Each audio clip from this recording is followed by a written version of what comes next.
night, I dream the same dream. And then...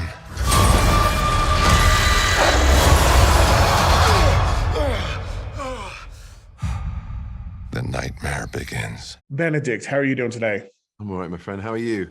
I'm really good. Such a pleasure to talk to you today. Thank you. I am a massive horror fan, and Scott Derrickson, obviously fantastic horror director who directed the first one.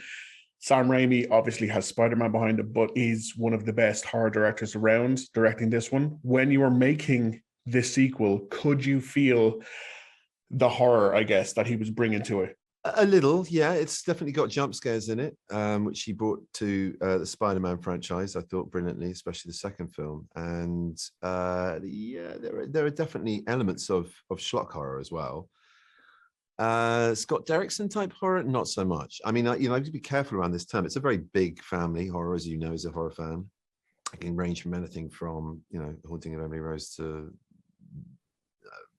what's it called, The Shining, to it. So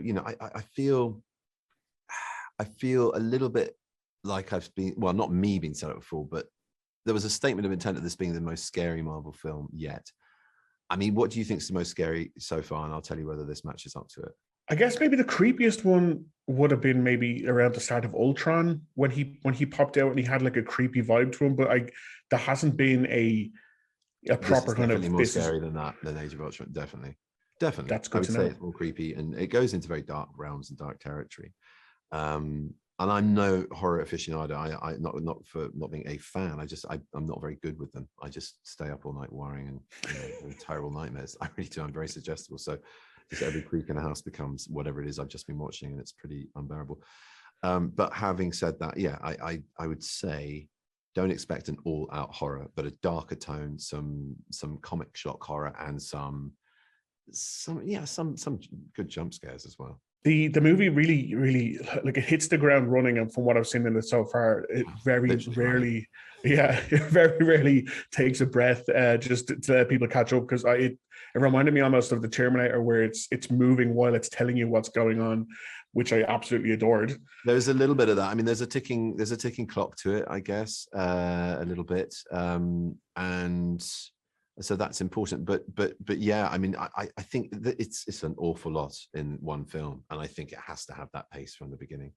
And what little I've seen of it, I worry when there's stuff that we're sitting down and talking about, because I just think we should be doing stuff now, but then I'm in the film and I know it backwards, so I'm the worst judge of it.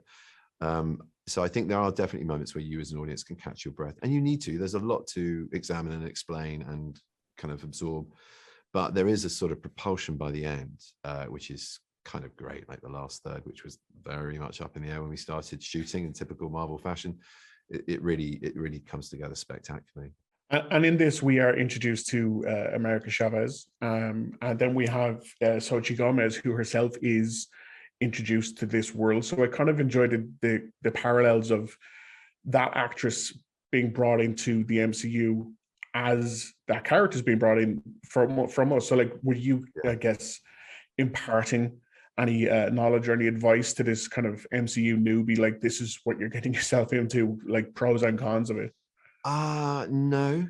I open door, ask any questions you want, but no, I didn't step forward and try and sort of and patronize her or guide her. And she, if there were moments when I felt I needed to explain something I was doing as a character, I would obviously do that, but I wouldn't seek to sort of explain stuff to her. She's a strong girl, and I think she's done a great job in this. It's a big thing to take on, and I think there's a lot more for that character to evolve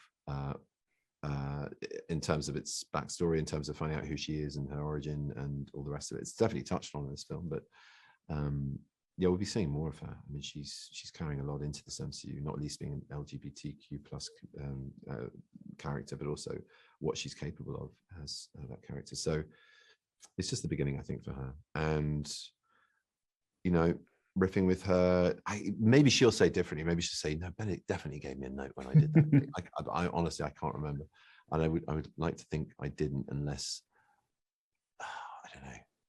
I don't know, unless she was struggling with something and needed some help.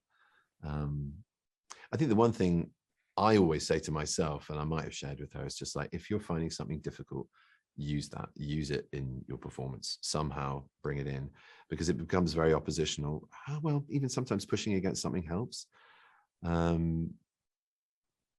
But it can stop you from, being pliable and shifting easily if you're just doing it like you did it in the bedroom, or, just like, you have to be adaptable in this world.